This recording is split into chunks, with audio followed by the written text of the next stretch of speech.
Hello વિદ્યાર્થી મિત્રો, વિદ્યાર્થીના અભ્યાસ માટેની ચેનલ પંકજ સર એજ્યુકેશન ચેનલમાં આપનું હાર્દિક સ્વાગત છે. વિદ્યાર્થી મિત્રો, ધોરણ 12 રસાયણ વિજ્ઞાન સબંધ સંયોજનનો 8 નંબરનો લેક્ચર શરૂ કરવા જઈ રહ્યા છીએ. સબંધ સંયોજનોમાં રંગ સમજાવો. આપણે આગળ જોયું વેલેન્સ બોન્ડ થિયરી દ્વારા સબંધ સંયોજનોના રંગ વિશે સમજાવી શકાતું નથી. તેની મર્યાદા અહીંયા આપણે દૂર કરી શકીએ છીએ. કોના દ્વારા? તો ક્રિસ્ટલ ફિલ્ડ થિયરી, સ્ફટિક ક્ષેત્રવાદના સિદ્ધાંત દ્વારા સબંધ સંયોજનોમાં રંગ સમજાવી શકાય છે. તો પહેલા આપણે એનો કોન્સેપ્ટ સમજી લઈએ. કોઈ પણ રંગ છે, અહીંયા મેં સબંધ સંયોજન રાખ્યું, સબંધ સંયોજન. હવે એના ઉપર સફેદ રંગનો પ્રકાશ આપાત થાય. સફેદ રંગનો પ્રકાશ એ 7 રંગોનો બનેલો છે. તેમાંથી અમુક રંગોનું શોષણ થશે અને તેને પૂરક રંગ નું ઉત્સર્જન થશે. જે રંગનું શોષણ થાય તેને અનુરૂપ તેને પૂરક રંગનું ઉત્સર્જન થાય. દાખલા તરીકે પીઝા, તો પીઝા પીળો રંગનું શોષણ થાય તો તે જાંબલી રંગ બતાવે છે. પીઝા લાલ રંગનું શોષણ થાય તો તેને અનુરૂપ આપણને વાદળી રંગ જોવા મળે છે. પીઝા લાવ અને વાજા વાદળી છે તો તેને અનુરૂપ જાંબલી રંગ જોવા મળે છે. પીઝા લાવા વાજા. તો અહીંયા તમે જોઈ શકો છો સબંધ સંયોજનોમાં રંગ. સબંધ સંયોજનમાં રંગ, જેમ તમને આ બોર્ડ લીલા રંગનો દેખાય છે તો તેનું કારણ શું છે? તેના ઉપર સફેદ રંગ આપાત થાય છે. આપાત થાય છે તેમાંથી લીલા રંગ સિવાયના રંગોનું શોષણ થાય છે. લીલા રંગનું ઉત્સર્જન આપણી આંખ સુધી થાય છે. એટલા માટે આપણને બોર્ડ લીલા રંગનું જોવા મળે છે. તો વિદ્યાર્થી મિત્રો, આપણે આજે સબંધ સંયોજનોમાં રંગ વિશે સમજાવવું છે ક્રિસ્ટલ ફિલ્ડ થિયરીના આધારે. તો અહીંયા જુદા જુદા ઉદાહરણ CuNH3,5Cl2+. આનો રંગ આ પીળા રંગનું શોષણ કરે છે, જાંબલી રંગનું ઉત્સર્જન કરે છે. કોબાલ્ટ H2O4 આ સંકીર્ણ સંયોજન છે ટેટ્રા એક્વો કોબાલ્ટ. આ છે અમાઇન પેન્ટામાઇન ક્લોરાઇડો કોપર ક્યુપ્રેટની, કારણ કે ધન આયન છે. કોપર આયન જે પીળા રંગનું શોષણ કરે છે, જાંબલી રંગ ઉત્સર્જન કરે છે. તો બીજું ઉદાહરણ છે ટાઇટેનિયમ H2O6 ટાઇટેનિયમ 3+ છે, જે વાદળી રંગનું શોષણ કરે છે અને જાંબલી રંગ જોવા મળે છે. ખાસ કરીને બધા ઉદાહરણ તમારે ટેક્સ્ટની અંદર આથી પણ વધારે 3-4 ઉદાહરણ આપેલા છે, પરંતુ તમારે ખાસ કરીને અહીંયા ધ્યાનમાં રાખવાનું છે ટાઇટેનિયમ H2O6 3+. તો આપણે એને સમજાવવું છે કે જાંબલી રંગ શા માટે જોવા મળે છે. તો એને આપણે સમજીએ વિદ્યાર્થી મિત્રો. Titanium H2O6 3+. ઓકે, તો આમાં મને કહેશો તમે ટાઇટેનિયમ નો ઓક્સિડેશન આંક કેટલો છે? x ગણી લો, આનું 0 સામે +3 એટલે ટાઇટેનિયમ 3+ છે. ટાઇટેનિયમ ની ઇલેક્ટ્રોન રચના સ્કેન્ડિયમ ટાઇટેનિયમ 3+ એટલે AT1 સિસ્ટમ છે. ફરીથી એક વખત યાદ કરો, ટાઇટેનિયમ ની ઇલેક્ટ્રોન રચના લખો. Argon 4s2 3d2. Yes, scandium titanium 22 number 18 ને 22 ને 22. હવે ટાઇટેનિયમ 3+ 2 ઇલેક્ટ્રોન અહીંથી જશે, 1 ઇલેક્ટ્રોન અહીં જશે. D1 system. ઓકે, સમજી ગયા છો તમે? હું અહીંયા વધારે અલગ રીતે હવે ટાઇટેનિયમ 3+ ને સમજાવવા માટેનો પ્રયત્ન કરું છું. ઓકે, તો આ D1 છે એને બરાબર આપણે સમજી લઈએ. તો D1 ની અંદર ઇલેક્ટ્રોન ક્યાં હશે? તો કે અષ્ટફલકીય રચના છે. નીચે હશે, ઉપર Eg હશે. અહીંયા T2G ની ત્રણેય કક્ષા સમાન હશે અને ઉપર છે Eg ની 2. તો આ છે T2G અને આ છે Eg. આપણે જે ક્રિસ્ટલ ફિલ્ડ થિયરીમાં સમજાય છે, ત્રણેયની ઊર્જા સરખી છે, ત્યાંય સરખી હતી, એટલા માટે આપણે એને નજીક બતાવેલી હતી. ઓકે, હવે T2G માં એક ઇલેક્ટ્રોન છે, બરાબર છે, એક ઇલેક્ટ્રોન છે. આને આપણે જ્યારે લાઈટ આપીએ hν એટલે કે ઊર્જા આપીએ તો તે ઇલેક્ટ્રોન, આ એની ધરા અવસ્થા છે, આ એની ઉત્તેજિત અવસ્થા છે, ત્યારે T2G નો એક ઇલેક્ટ્રોન કૂદીને ક્યાં જશે? Eg માં. તો અહીંયા ઇલેક્ટ્રોન રચના કેવી હતી એની? T2G1 Eg0. જ્યારે તે ઇલેક્ટ્રોન કૂદીને ક્યાં જાય છે? T2G માંથી ઇલેક્ટ્રોન કૂદીને ક્યાં જાય છે? Eg માં. તો આ બંને ડી કક્ષક જ છે. ડી કક્ષકનો ઇલેક્ટ્રોન કૂદીને ડી કક્ષકમાં જાય તેને આપણે કહીએ છીએ dd સંક્રાંતિ. શું કહીએ છીએ? dd સંક્રાંતિ. તો ટિટેનિયમ H2O6 જાંબલી રંગનો જોવા મળે છે. આપણને કેવો દેખાય છે? જાંબલી રંગ. તે સ્પેસિફિક અમુક તરંગ લંબાઈ એટલે કે વાદળી રંગની તરંગ લંબાઈ દ્રશ્યમાન જે વર્ણપટ આપણો છે તે 400 થી 750 વચ્ચેનો છે. જરા યાદ કરી લઈએ. જાની વાલી કિનારા, જાની વાલી પીનાલા. જાંબલી છે એ 400 થી શરૂ થાય છે અને 750 એ લાલ પૂરો થાય છે. તો અહીંયા જે વાદળી રંગનું શોષણ થાય છે, શેના રંગનું? વાદળી રંગનું શોષણ થાય છે. અહીંયા જુદી જુદી તરંગ લંબાઈ, પીળાની તરંગ લંબાઈનો ગાળો છે, જુદો ગાળો છે, એને તમે 11th ની ટેક્સ્ટ બુક ની અંદર પણ જોઈ શકો છો. જરા ગાળો ધ્યાનમાં રાખો તો તમે સરળતાથી અહીંયા અંકો લખી શકો. અત્યારે એ અંક ગોખવાની જરૂર નથી. ઓકે, તો આ ટિટેનિયમ H2O6 3+ વાદળીમાંથી જાંબલી રંગ છે. વાદળી રંગનું શોષણ થાય છે, જાંબલી રંગ જોવા મળે છે. એની પાછળનું કારણ છે ક્રિસ્ટલ ફિલ્ડ થિયરી, સ્ફટિક ક્ષેત્રવાદનો સિદ્ધાંત. આને સમજાવ્યું શું છે? સ્ફટિક ક્ષેત્રવાદનો સિદ્ધાંત. યાદ રાખો કે ડી કક્ષકનું ડીજનરેસી દૂર ક્યારે થાય છે? એટલે કે ડી કક્ષક સમશક્તિક છે, પરંતુ જ્યારે એની આસપાસ લિગેન્ડ આવે છે ત્યારે જ તેની સમશક્તિકપણું દૂર થાય છે. પાંચે પાંચ ડી કક્ષક સમાન ઊર્જાવાળી રહેતી નથી. ક્યારે? જ્યારે એની પાસે લિગેન્ડ નજીક આવે છે ત્યારે.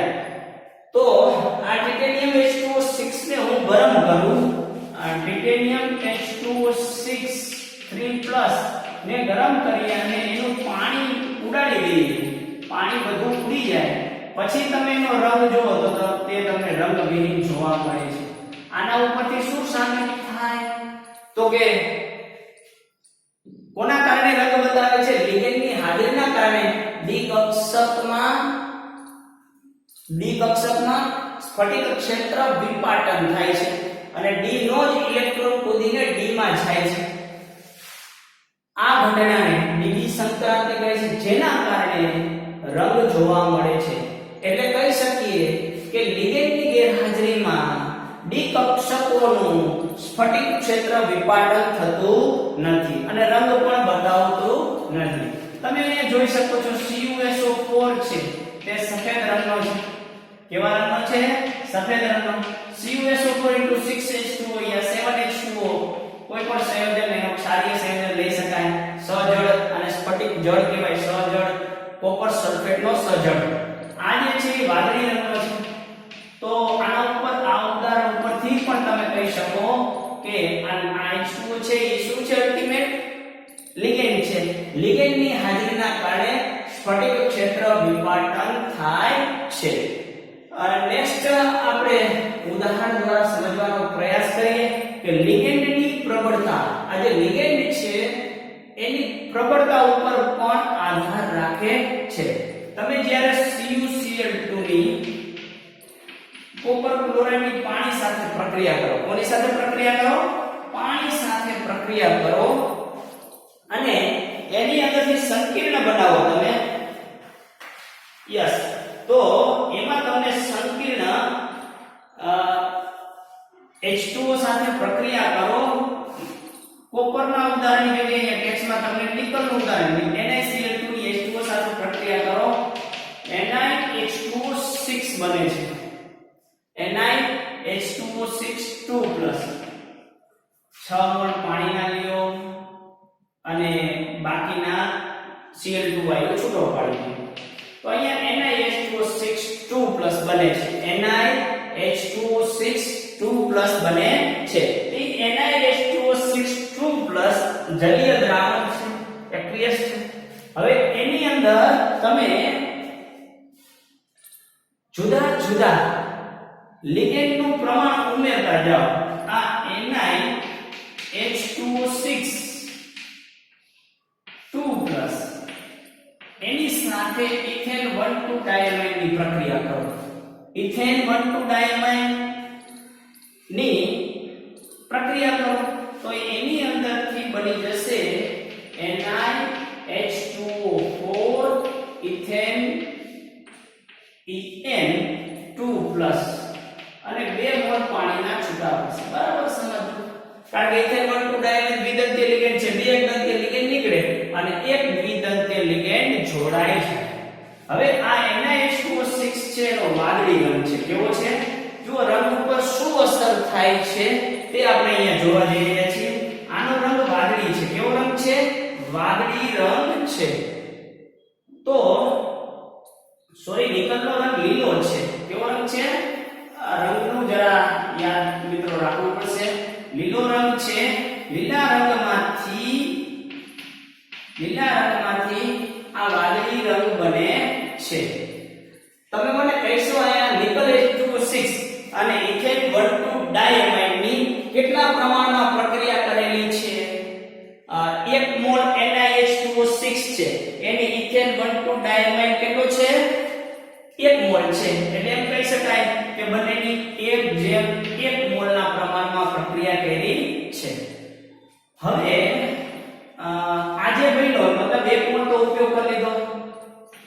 NiH2O4 ઇથેન 1,2 ડાયમાઇન 2+ ફરીથી 1 મોલ ઇથેન સાથે 1 મોલ ઇથેન એટલે કે NiCl2 સાથે 1 મોલ કર્યો. આનું પ્રમાણ મારે લખવું હોય જુદી જુદી રીતે En અને સંકીર્ણ En અને NiH2O6 NiH2O6 2+ નું પ્રમાણ પહેલા કેટલું કર્યું? 1:1. હવે 2:1. આ NiH2O6 સાથે 2 મોલ ઇથેન 1,2 ડાયમાઇન. સીધી આની પ્રક્રિયા એ રીતે પણ તમે લખી શકો છો. તો બની જશે NiH2O twice ethane twice 2+ 2 mall પાણીના છૂટા પડશે. શરૂઆતમાં રંગ લીલો હતો, એક સાથે પ્રક્રિયા કરી તો લીલામાંથી વાદળી રંગ થયો, વાદળીમાંથી આછો વાદળી થયો. કેવો થયો? આછો વાદળી, અથવા એના માટે જાંબુડિયો રંગ પણ શબ્દ વાપરી શકો છો. રંગનું વેરિએશન છે તે નજીક હોય છે, એકબીજાની નજીક હોય છે, બે રંગ ભેગા હોય છે. એટલે આને આછો વાદળી તેમજ આના માટે શબ્દ વાપરવામાં આવે છે જાંબુડિયો. હજી આપણે 3:1 ઇથેન 1,2 ડાયમાઇનના ત્રીજો મોલ લઈએ છીએ. અહીંયા બન્યું NiH2O કેટલા છે? twice ethane twice 2+. એની સાથે પ્રક્રિયા કરો તો હજી 2 મોલ પાણીના નીકળી જશે અને નિકલ સાથે En3 જોડાઈ ગયો 2+2 મોલ પાણી. તો આ જે રંગ છે તે તમને જોવા મળશે જાંબલી રંગ. કેવો રંગ જોવા મળે છે? જાંબલી રંગ. હવે વિદ્યાર્થી મિત્રો નિકલ ક્લોરાઇડ છે, નિકલ જે છે લીલા રંગનો છે. લીલા રંગમાંથી 1:1 સાથે પ્રક્રિયા કરો એટલે વાદળી બને છે. નિકલ H2O6 ની 2:1 સાથે નિકલ H2O6 ની 2 મોલ En સાથે પ્રક્રિયા કરો તો આ બને. તમે આ પ્રક્રિયા પણ લખી શકો અને આની સીધી 2 મોલ En સાથે પ્રક્રિયા કરીને 4 મોલ પાણીના દૂર કરો, મૂળ આવો સંકીર્ણ બનશે. તો લીલામાંથી વાદળી રંગ 2:1 સાથે પ્રક્રિયા કરો ત્યારે લીલામાંથી આછો વાદળી અને 3:1 સાથે પ્રક્રિયા કરો ત્યારે લીલામાંથી જાંબલી રંગ બને છે.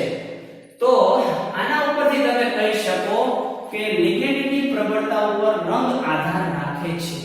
લિગેન્ડની પ્રબળતા ઉપર રંગ આધાર રાખે છે.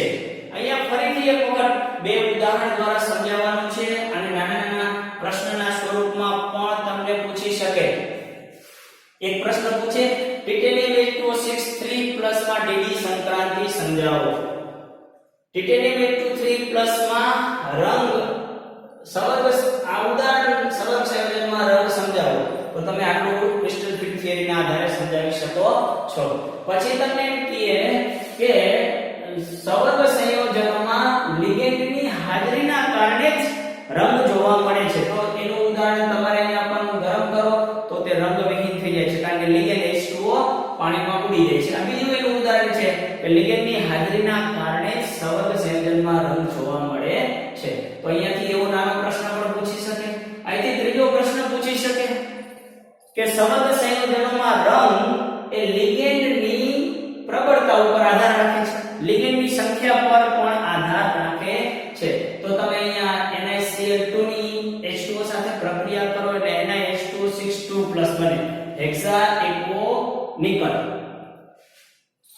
તો એની અંદર ઇથેન 1,2 ડાયમરના જુદા જુદા મોલની પ્રક્રિયા લઈ અને તમને જુદો જુદો રંગ જોવા મળે છે. એના ઉપરથી તમે સાબિત કરી શકો કે લિગેન્ડની પ્રબળતા સવર્ગ સંયોજનમાં રંગ માટે જવાબદાર છે.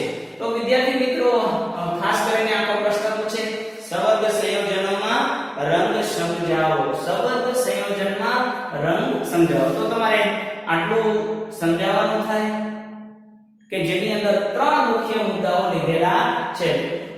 રંગ પાછળનું સાયન્સ છે, અહીંયા ઉદાહરણ લીધું છે. બધા ત્રણ ચાર ઉદાહરણ પર તમારે લેવાની જરૂર નથી. આ એક પ્રશ્ન, બીજો પ્રશ્ન છે, અહીંયા ત્રણ નાના નાના પ્રશ્નો છે. ખાસ કરીને વ્યવહારની અંદર પણ એવા રંગીન ખાસ કરીને બે પદાર્થો છે, એક માણેક છે અને બીજું પન્ના છે. આ બે પદાર્થો છે જે રંગીન પદાર્થો છે. ઘણી વખત તમે નંગની વીંટી અમુક લોકોને પહેરતા જોયા હશે. કોઈ શનિની વીંટી પહેરે, કોઈ ગુરુની વીંટી પહેરે, બરાબર છે. હશે લોકો માનતા હશે આપણને કાંઈ વાંધો નથી, પરંતુ મારી દ્રષ્ટિએ જે પુરુષાર્થવાદી માણસ છે, પ્રયત્નમાં માનવાવાળો માણસ છે, એને કોઈ ગ્રહ નડે નહીં. ઘરે બેઠા બેઠા આડા પડીને સૂતા હોય તો એને બધાય ગ્રહ નડે. તો મારી દ્રષ્ટિએ પુરુષાર્થવાદી માણસને કાંઈ જ કોઈ પ્રકારના ગ્રહો નડતા નથી. આ માણેક અને પન્ના છે એ બંને રંગીન પદાર્થો છે. બંનેની અંદર ક્રોમિયમ 3+ છે. શું છે? ક્રોમિયમ 3+. આ ક્રોમિયમ 3+ એલ્યુમિનાની અંદર L2O3 ની અંદર ગોઠવાયેલી છે અને આ છે તે બેરિલની અંદર છે Be3L2Si6O18 સમથિંગ. જોઈ લો આ Be3L2Si6O18 બેરિલ નામની ખનિજ છે એની અંદર ક્રોમિયમ 3+ ગોઠવાયેલો હોય છે જેના કારણે બંને રંગીન દેખાય છે. આ માણેક છે તે લાલ રંગની દેખાય છે અને પન્ના છે તે લીલા રંગનો પદાર્થ છે. તો આ ઉદાહરણ પણ ક્યાંક પૂછી નાખે છે. ખાસ કરીને આપણે અહીંયા સવર્ગ સંયોજનોમાં રંગ વિશે જોયું. તો વિદ્યાર્થી મિત્રો સવર્ગ સંયોજનોમાં રંગ બહુ મજાનો પ્રશ્ન છે. ફરી એક વખત તમને કહી દઉં, સવર્ગ સંયોજનોમાં રંગ તમારે કેટલું સમજાવવાનું છે, એનો કોન્સેપ્ટ સમજાવવાનો છે કે જે સફેદ રંગનો પ્રકાશ લાંબો સમય સુધી સફેદ નથી રહેતો. સવર્ગ સંયોજન ઉપર, સવર્ગ પદાર્થ ઉપર જ્યારે તે આપાત થાય છે ત્યારે અમુક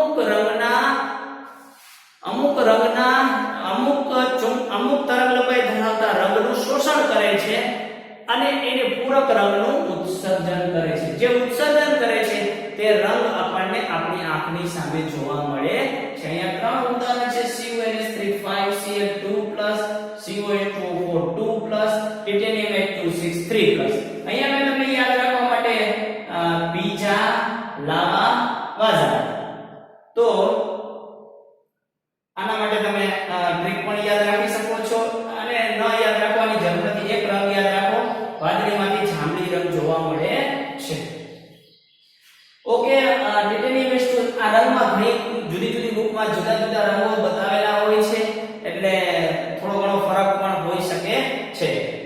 તરીકે 10⁶ 3 પ્લસ વાદળી રંગનું શોષણ કરે છે, જાંબલી રંગ જોવા મળે છે. તો એની પાછળનું ક્રિસ્ટલ ફિલ્ડ થિયરી અહીંયા છુપાયેલી છે. બહુ જ મજાની છે, આમાં કાંઈ તમારે યાદ રાખવાનું નથી. પછી લિગેન્ડની પ્રબળતા ઉપર પણ આધાર રાખે છે.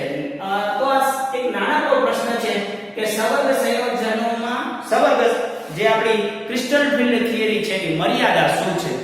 તો ખાસ કરીને ક્રિસ્ટલ ફિલ્ડ થિયરી સવર્ગ સંયોજનોમાં રંગ સમજાવી શકે છે, ચુંબકીય ગુણધર્મ સમજાવી શકે છે, સ્ફટિક ક્ષેત્ર વિપાટન સમજાવી શકે છે. એટલે ઘણું બધું સમજાવી શકે છે, છતાં પણ એની એક મર્યાદા છે કે એને લિગેન્ડને બિંદુ ભાર તરીકે સ્વીકારેલ છે. આ ધારણા જેની છે જે એની મર્યાદા છે. મર્યાદા ખાસ કરીને કે એને લિગેન્ડને બિંદુ ભાર તરીકે સ્વીકારેલા છે. અને આ બિંદુ ભારમાં જે ઋણભારીય લિગેન્ડ છે, ઋણભારીય લિગેન્ડ જે છે એની ઈ સ્ફટિક ક્ષેત્ર વિપાટન વધુ કરે છે. અને ઋણભાર લિગેન્ડ જનરલી સ્પેક્ટ્રોકેમિકલ શ્રેણીમાં ડાબી બાજુ હતા, એટલે કે ફ્લોરિન માઈનસ, આપણું iodine minus, bromine minus, S-2, SCl-2, chlorine minus, sulphur -2, fluorine minus. તો આ ડાબી બાજુ છે જ્યારે આ જમણી બાજુ છે. તો આ લિગેન્ડ છે જે બિંદુ ભાર દર્શાવે છે, એટલે એને બિંદુ ભાર તરીકે સ્વીકારવામાં આવેલું છે. બીજું, મેટલ અને લિગેન્ડ વચ્ચે સહસંયોજક બંધ અથવા સવર્ગ સહસંયોજક બંધ વિશે કોઈ જાતની ચર્ચા અહીંયા ક્રિસ્ટલ ફિલ્ડ થિયરીની અંદર, સ્ફટિક ક્ષેત્રવાદના સિદ્ધાંતની અંદર કરેલી નથી.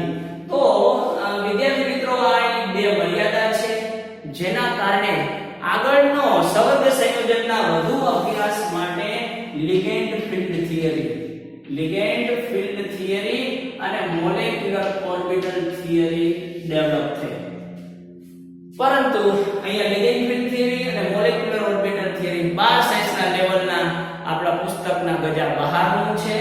તમારા મગજ બહારનું નથી. સમજાવીએ તો બંને થિયરી તમે સમજી જાઓ, અને કેમિકલ બોન્ડિંગ 11th ની અંદર તમે મોલેક્યુલર ઓર્બિટલ થિયરી સમજ્યા જ છો. આણ્વિય કક્ષકવાદનો સિદ્ધાંત એટલે અઘરું નથી, પરંતુ આપણો કોર્સ બહુ લેન્ધી ન થઈ જાય એટલા માટે આપણા કોર્સમાં બંનેને સમાવેશ કરેલી નથી. વિદ્યાર્થી મિત્રો, આપણી ટેક્સ્ટ બુકની અંદર લખાણ સંબંધિત પ્રશ્નો છે. જો તમે ક્રિસ્ટલ ફિલ્ડ થિયરીને બરાબર સમજ્યા હોય, વેલેન્સ બોન્ડ થિયરી, સંયોજકતા બંધનવાદ અને સ્ફટિક ક્ષેત્રવાદના સિદ્ધાંત, તો બધા જ પ્રશ્નોના જવાબ તમે આપી શકો છો. હું અહીંયા તમને હિન્ટ બરાબર આપી દઉં છું, તમારે એને ડિટેલમાં સમજાવવાનો પ્રયત્ન કરવાનો છે. 9.5 છે નિકલ Cl4 સમતલીય ચોરસ છે, જ્યારે NaCl4 સમચતુષ્ફલકીય છે. આપણે બંનેને લીધા છે. અહીંયા Cn રહ્યો એક પ્રબળ લિગેન્ડ છે. પ્રબળ લિગેન્ડ હોવાના કારણે યુગ્મીકરણ થાય છે. અને યુગ્મીકરણ થાય છે એટલે D કક્ષક ખાલી હોય છે, તેથી સંકરણ DsP2 થાય છે. જ્યારે આ નિર્બળ લિગેન્ડ છે, નિર્બળ લિગેન્ડ હોવાના કારણે યુગ્મીકરણ થતું નથી. આમ જો નિકલ એટલે 3d8, આ નિકલની ઇલેક્ટ્રોન રચના જોઈએ જરા. નિકલની ઓક્સિડેશન અવસ્થા -4 એટલે નિકલ 2+, એટલે અહીંયા તમારે 3d8 હશે. 3d8 હશે. નિકલ, કોપર, નિકલ,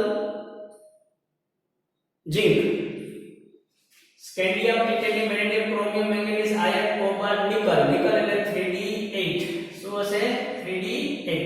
નિર્બળ લિગેન્ડ છે એટલે અહીંયા ગોઠવણી, પ્રબળ લિગેન્ડ છે એટલે ફરીથી ગોઠવણી થશે, અને અહીંયા નિર્બળ લિગેન્ડની અંદર 3d8 હુન્ડના નિયમનું પાલન કરશે. આ 5, 6, 7 અને 8 આવી જ રીતે હશે નિર્બળ લિગેન્ડમાં, પરંતુ પ્રબળ લિગેન્ડમાં હુન્ડના નિયમનું પાલન નહીં કરે અને યુગ્મીકરણ થશે. 8 ઇલેક્ટ્રોન યુગ્મીકરણ કરશે એટલે આ D કક્ષક ખાલી છે જ્યાં લિગેન્ડના ઇલેક્ટ્રોન આવી શકે, એટલા માટે DsP2 થાય છે. આમાં નથી એટલે આની અંદર સંકરણ sp3 થાય છે એટલે સમચતુષ્ફલકીય છે. તમે આવી રીતે સમજાવી શકો છો. નેક્સ્ટ ઉદાહરણ છે NaCl4 અનુચુંબકીય છે, જ્યારે NaCO4 પ્રતિચુંબકીય છે. ભાઈ સાહેબ, અનુચુંબકીય છે એનો મતલબ એની અંદર અયુગ્મિત ઇલેક્ટ્રોન છે. અને આ પ્રતિચુંબકીય છે એનો મતલબ એની અંદર એકય અયુગ્મિત ઇલેક્ટ્રોન નથી. એનો મતલબ એની અંદર બધા જ યુગ્મિત ઇલેક્ટ્રોન છે. તમારી ભાષામાં જવાબ લખી શકો અને બંનેની ઓક્સિડેશન અવસ્થા લખો, ઇલેક્ટ્રોન રચના લખો, જેના આધારે તમારે કહેવાનું છે કે અયુગ્મિત ઇલેક્ટ્રોન છે અને અયુગ્મિત ઇલેક્ટ્રોન નથી. આ તટસ્થ પરમાણુ છે, નિકલની ઓક્સિડેશન અવસ્થા અહીંયા Na0 છે, આની અંદર Na2+ છે, તો એના આધારે ઇલેક્ટ્રોન રચના લખીને સમજાવી શકાય છે. ઓકે, નેક્સ્ટ છે Fe8O6 અતિ પ્રબળ અનુચુંબકીય છે, જ્યારે FeCN6 નિર્બળ અનુચુંબકીય છે. જરા શબ્દોમાં ફેરફાર કર્યો. અતિ પ્રબળ એટલે વધુ અનુચુંબકીય. ભાઈ અનુચુંબકીય કોના કારણે છે? અયુગ્મિત ઇલેક્ટ્રોનના કારણે. અને અહીંયા પ્રબળ અનુચુંબકીય છે એનો મતલબ શું થયો? અયુગ્મિત ઇલેક્ટ્રોનની સંખ્યા વધુ હશે. જોઈ લઈએ આપણે કેટલી છે અયુગ્મિત ઇલેક્ટ્રોનની સંખ્યા. Fe અહીંયા Fe3+ છે, અહીંયા પણ જોઈ લઈએ Fe અને x -6 સામે ગયા -3, તો અહીંયા પણ Fe+3 છે. ઓકે, તો Fe3+ બંનેમાં છે. ફરક શું છે? અહીંયા Cn પ્રબળ લિગેન્ડ છે, આમાં શું છે? પ્રબળ લિગેન્ડ છે. અહીંયા આના કમ્પેરિઝનમાં શું છે? નિર્બળ લિગેન્ડ છે. ઓકે, તો હવે આની ઇલેક્ટ્રોન રચના લખવી છે આપણે Fe3+ ની. તો Fe નો પરમાણુ ક્રમ scandium, titanium, vanadium, chromium, manganese, iron 3d6. Fe ની ઇલેક્ટ્રોન રચના હશે 3d6 4s2, argon 3d6 4s2, 3+ એટલે એક ઇલેક્ટ્રોન અહીં ગયો, એક અહીં ગયો, એટલે છે 3d5. અહીંયા પણ ઇલેક્ટ્રોન રચના છે 3d5. તો આ જે 3d5 છે તેના ઇલેક્ટ્રોન કેવી રીતે ગોઠવાયેલા હશે? આ રીતે. શા માટે? તો કે નિર્બળ લિગેન્ડ છે એટલે ફરીથી ગોઠવણી નહીં થાય, યુગ્મીકરણ નહીં થાય, એટલે આમાં અયુગ્મિત ઇલેક્ટ્રોનની સંખ્યા કેટલી છે? 5. આ Cn પ્રબળ લિગેન્ડ છે એટલે ફરીથી ગોઠવણી થશે, ફરીથી ગોઠવણી થાય 5 ની, તો T2G માં આ રીતે ગોઠવાય છે. અયુગ્મિત ઇલેક્ટ્રોનની સંખ્યા કેટલી છે? 1. આમાં વધુ છે, અતિ પ્રબળ અનુચુંબકીય ગુણધર્મ ધરાવે છે, જ્યારે આની અંદર એક અયુગ્મિત ઇલેક્ટ્રોનની સંખ્યા છે, તેથી નિર્બળ અનુચુંબકીય ગુણધર્મ ધરાવે છે. ઓકે, અહીંયા છે CuNH363+ આંતરકક્ષકીય સંકરણ ધરાવે છે, જ્યારે નિકલ NH362+ બાહ્ય કક્ષકીય સંકરણ ધરાવે છે. આંતરકક્ષકીય સંકરણ છે એનો મતલબ 3D નો ઉપયોગ કરેલો છે, D2sp3 સંકરણ છે, અને બાહ્ય છે એનો મતલબ sp3d2 છે. આ 3D છે, આની અંદર 4D કક્ષક વપરાયેલી છે. એનો મતલબ એવો થયો 3D કક્ષક અવેલેબલ નથી. એનું કારણ છે અમાઇન. બરાબર છે? બંનેની ઇલેક્ટ્રોન રચના લખો, બંનેમાં તો પ્રબળ લિગેન્ડ જ છે અમાઇન, એટલે બીજો કઈ યુગ્મીકરણનો કઈ પ્રશ્ન નથી. પણ તમે બંનેની ઇલેક્ટ્રોન રચના લખો એટલે તમને કોબાલ્ટની અંદર D કક્ષક ખાલી દેખાશે, 2D કક્ષક, જ્યારે નિકલમાં D કક્ષક હશે નહીં. જોઈ શકો છો અહીંયા નિકલ 2+ છે, એટલે નિકલની અંદર કેટલા ઇલેક્ટ્રોન છે? 8 ઇલેક્ટ્રોન છે. અમાઇન છે નિકલ 2+. અહીંયા જ આપણે લખ્યું નિકલ 2+ માટે અહીંયા જ આપણે લખી ઇલેક્ટ્રોન રચના કે નિકલની અંદર 3d8 છે. બરાબર છે? પ્રબળ છે, તો એનું યુગ્મીકરણ થઈ જશે. થઈ ગયું યુગ્મીકરણ. બરાબર છે? તો એક ખાલી કક્ષક છે, આપણે કેટલી જોઈએ છે? 2 જોઈએ છે. એટલે આ CuNH3 ની અંદર સોરી આ નિકલ છે, નિકલ H6 માં D કક્ષક ખાલી નથી, એટલા માટે સંકરણમાં કઈ કક્ષકનો ઉપયોગ કરશે? 4D નો ઉપયોગ કરશે. CuNH363+ એની પણ ઇલેક્ટ્રોન રચના તમે લખી શકો છો, અને જેમાં 3D કક્ષક ખાલી છે. જોઈ લો, કરી નાખી. કોબાલ્ટ નિકલ 27 નંબર, કોબાલ્ટનો છે 27, અહીંયા કોબાલ્ટ 3+, કોબાલ્ટનો 3+, તો ઇલેક્ટ્રોન રચના છે આર્ગોન 3d4s2 ના 2 ઇલેક્ટ્રોન ગયા, અને 3d7 કોબાલ્ટ પછી આવશે નિકલ, એટલે 27 નંબર 3d7 એટલે એક ઇલેક્ટ્રોન અહીંથી જશે 3d64s2. પ્રબળ લિગેન્ડ છે એટલે અહીંયા કેવી રીતે ઇલેક્ટ્રોન ગોઠવાશે? ઓકે, મતલબ 2d2 તમારી ખાલી છે, એટલે સંકરણ એની અંદર 3D કક્ષક વપરાય છે, એટલે આંતર કક્ષકીય સંકરણ છે, જ્યારે આની અંદર બાહ્ય કક્ષકીય સંકરણ છે.